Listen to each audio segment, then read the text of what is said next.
Hello, welcome to Working Dragon Mystic, where we discuss real, metaphysical, and occult knowledge so that you can manifest real and tangible results in your life. This week we're going to discuss the dragon Tiamat, so stay tuned.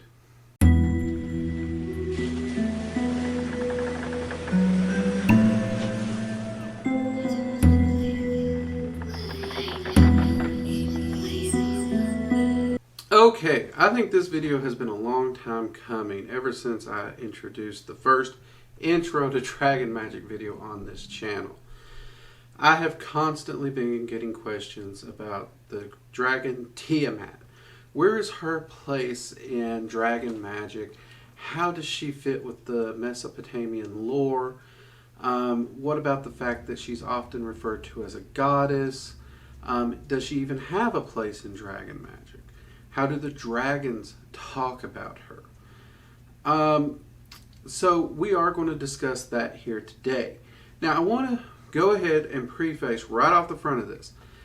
There are many viewpoints of who Tiamat is as an entity and as a goddess. And many of those come from spiritual and or religious viewpoints. And I'm not here to tear down anyone's spirituality or religion. So I am going to look at some of a very quick summary of some of Tiamat's lore, but I'm also going to focus and talk about her place in Dragon Magick and when you're working with her through Dragon Magick and with the draconic rulers. Now first off, as many of you who have seen my 9 draconic rulers video knows, she is not listed as one of those 9 rulers. And I'll admit, for me personally, this was a massive surprise. I actually expected her to be on that list of the higher rulers, but she was not. But I was to later find out, not only by working with her specifically, as to why that is and where her place is in the greater picture. And we're going to discuss that here today. So first off, most people will know Tiamat as an ancient Mesopotamian mother goddess who often is shown in the form of a dragon. And in that draconic form, she is often seen as a dragon and the embodiment of the primordial chaos in the creation myths. She's said to actually have given birth to the first generation of deities in the mythos. Now, some people actually say she's the mother of all dragons. I talked to her about this, and she actually denied this. She is the mother of the first dragons that were born in the area that we would call the Milky Way galaxy. And I even theorized potentially the material plane, though I can't prove that. I do know that definitely the dragons that work and take part within the Milky Way galaxy as in its whole, in its entirety, she is the mother of all the first and original dragons thereof, especially the Chaos Dragons. But as we know, there's a lot more than just Chaos Dragons in there. But she did actually give birth to many of those. In the mythos, there's a point where I believe it's Marduk actually slays Tiamat and fashions the world from her divine body, or fashions the heavens from her divine body. I've actually read it where it's the world, the heavens, and sometimes both is fashioned from her body. And many people wonder how it is we can work with this entity and yet the heavens and the earth were crafted from her body. Well, you have to understand that these entities can have a physical body separated from their true self. And as Tiamat described it to me, this is largely metaphorical. Not only did she birth the creation, but she actually, her very essence, is a part of these foundational principles that helped with creation, working alongside with other creation entities to do so. Many of you know those creation entities like Odin and them, and Zeus. They all took part in these different creations or primordial beings. That is not to discount one religion over the other again. In many of the tales, she is often viewed as a peaceful goddess, and at others, she is viewed as a very monstrous form of entity and or goddess. And honestly, again, this really fits with what I know about her. She can be a very peaceful, caring, intellectual to talk to, and she can be very calm. But she does have a massively chaotic, and I'm talking primordially chaotic nature. And that can definitely bring out that monstrous quality that you hear about her, because there is no middle ground with her. It's really just all or nothing. So when that chaos churns you up, you gotta be ready for it. And that's one reason working with her is very, very hard. And in many of the texts that you'll find about working with her, they do talk about these monstrous qualities, and they even do put warnings in working with her. I actually used to follow an old YouTuber once, and he actually began working with Tiamat shortly before a lot of things started happening in his life that actually forced him to shut down his channel.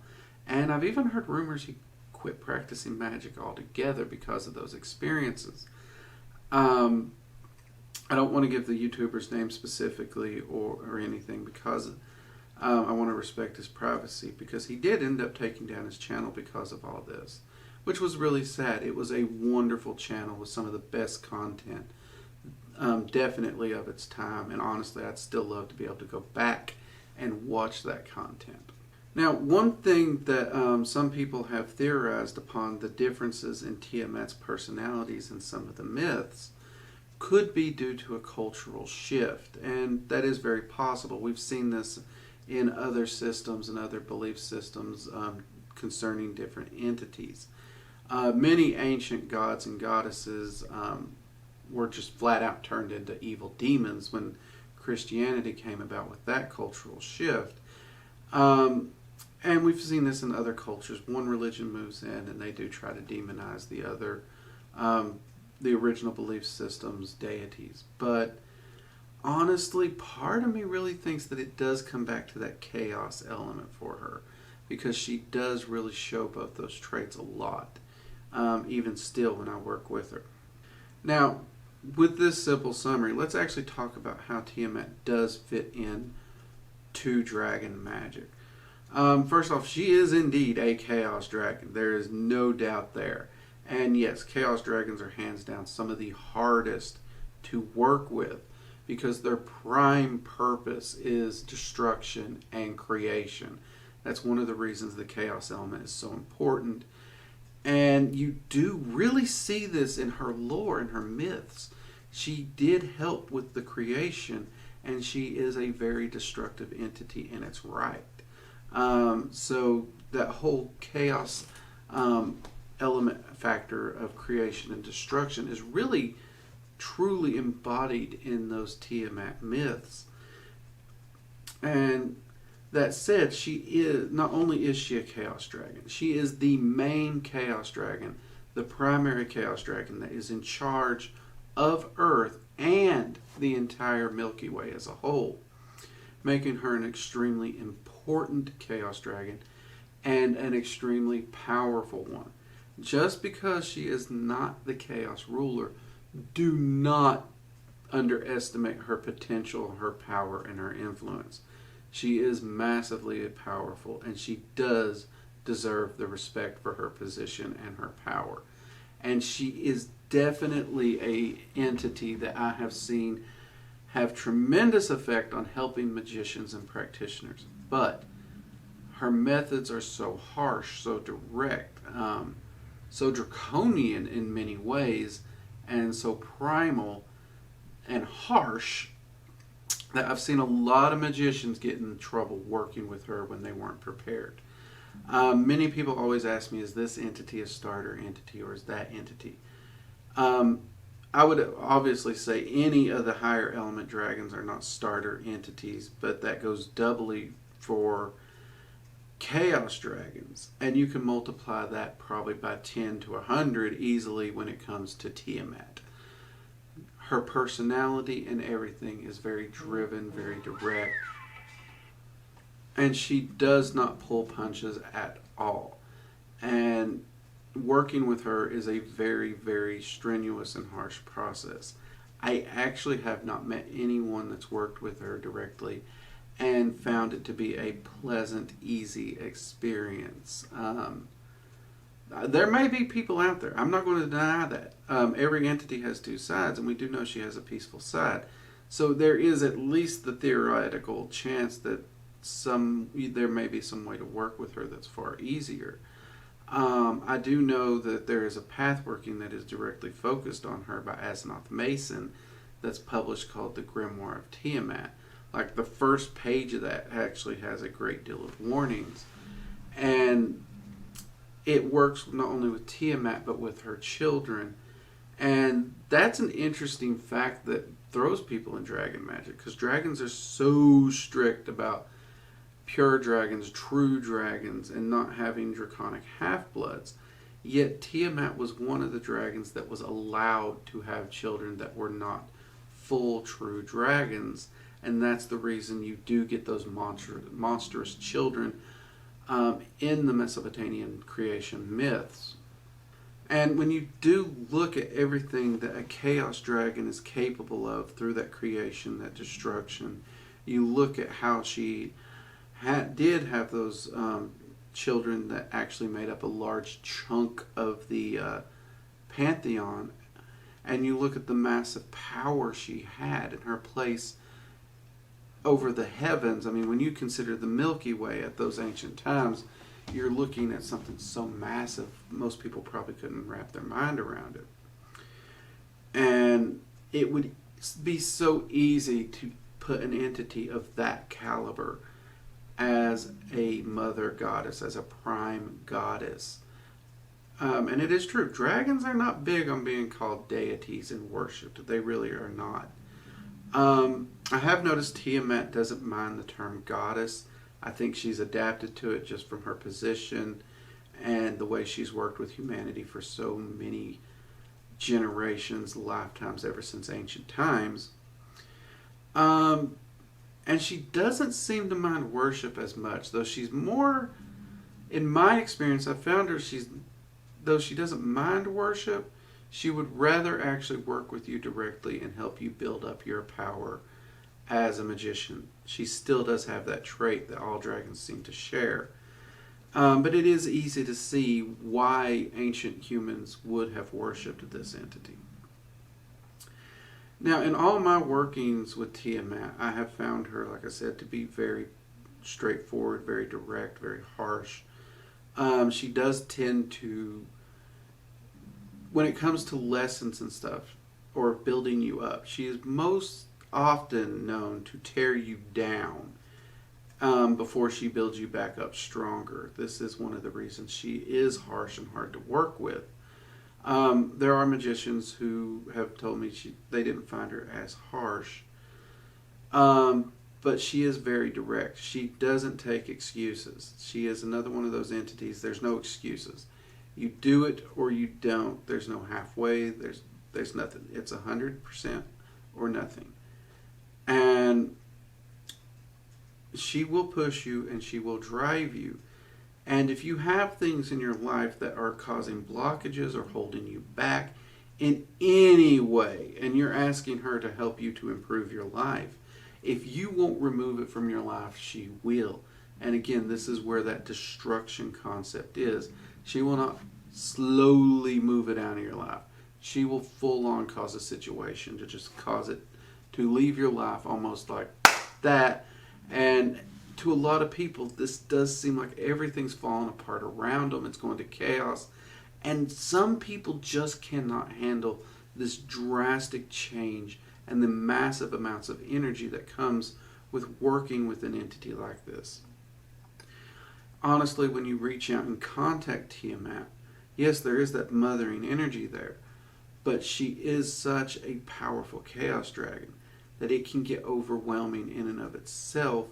And I have seen a lot of magicians spiral into depression or just complete absolute hopelessness working with this entity. One thing that she is really big on is healing the self and bringing oneself to completion. So if you have not done shadow work, and or you have any soul shards that have broken off and need to be retrieved, she is going to demand you do this process. And she's not going to let you take your time to do it. She will, let me rephrase that. She will allow you to do it, and she will allow you to take the time needed, but she won't let you procrastinate and hesitate. There's at least a few magicians I know of who, since they wouldn't do the shadow work, she basically threw the shadow work down upon them and used the energies in their life to force shadow work upon them, which did cause a lot of turbulence in their life. And it led to a very, very dark period for these magicians. One of them, that period lasted, I think it was 12 years. And he openly admits that it probably would have been shorter if he had realized what was going on and just done the work sooner, instead of just falling into a kind of a depression and riding it out. But yeah, she will definitely open the floodgates.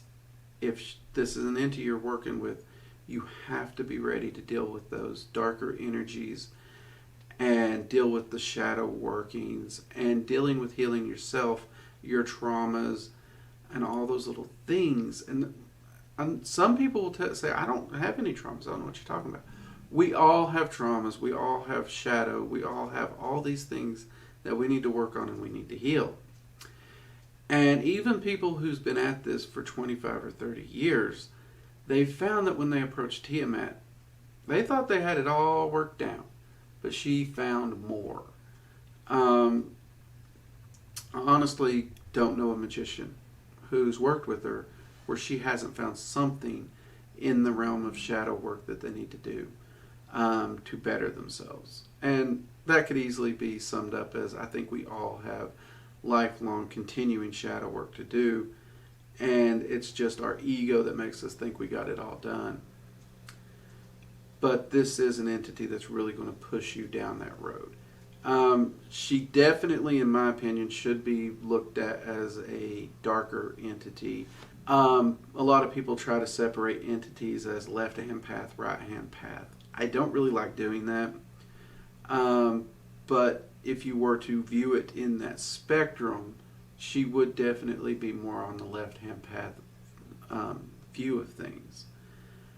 For me, she is purely a entity of chaos and that primordial chaos. And as a Dragon Magic practitioner,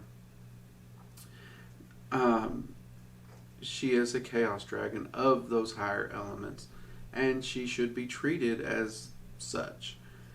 So for the Dragon Magic practitioner who has worked through all the previous elements and worked their way up, and they've already done all their shadow workings and all this, and they are ready to begin approaching Chaos Dragons, she is a fantastic dragon to work with.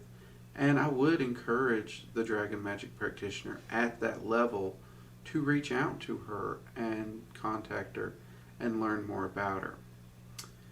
To other practitioners, I would say proceed with caution. She is a wonderful entity to work with, but I do know of most of the entities I've worked with and read about, she is one of the ones that tends to get people in trouble the most and the quickest. So this is definitely one of the entities where I would say err on the side of caution. And if you're unsure of whether you're ready to work with her, then don't. Do not approach her until you're absolutely sure of yourself and sure of your abilities to handle it, and when things go wrong, your ability to handle the situation when it goes wrong. That's a big key with working with an entity like this. Anyways, I hope you've enjoyed the video. If you have, be sure to subscribe to the channel. We got more videos coming, and also hit the like button. It helps the channel out a lot. We do a live stream Friday and Saturday at 7 p.m. Eastern Standard Time. with live chat, so you can pop in there, ask questions. If I have an answer, I'll give you an answer. It's a lot of fun. We're building up a great community. Speaking of communities, we do also have a Discord now. It's really growing. A lot of great people helping each other out there. The link will be below in the video, in the description of the video. We do also have a Patreon, so if you'd like to support the channel and the work we're doing, there's a link to the Patreon below. There's 3 different tiers. All the support is always welcome. It helps us to keep the videos coming, keep this channel running, and keep producing information that we can get out to all the seekers who are wanting to learn more and manifest real change in their life. With that said, I would encourage you to do more research on Tiamat. She is a fascinating entity with a lot of deep and interesting lore. Again, the point of this video was to show how she is viewed in Dragon Magick and touch on some of her lore. Now, just because in Dragon Magick we do see her as a very powerful chaos dragon and not a goddess, that does not undo her lore and her place in that pantheon at all. And I would encourage anyone watching this to definitely check out her mythology and her lore and learn more about her. She is a fascinating entity, and for those who are ready, she is definitely worth working with. Okay? Now with that said, y'all have a wonderful day. I'm Drake. This has been Working Dragon Mystic, and I'll see you next time. Bye-bye.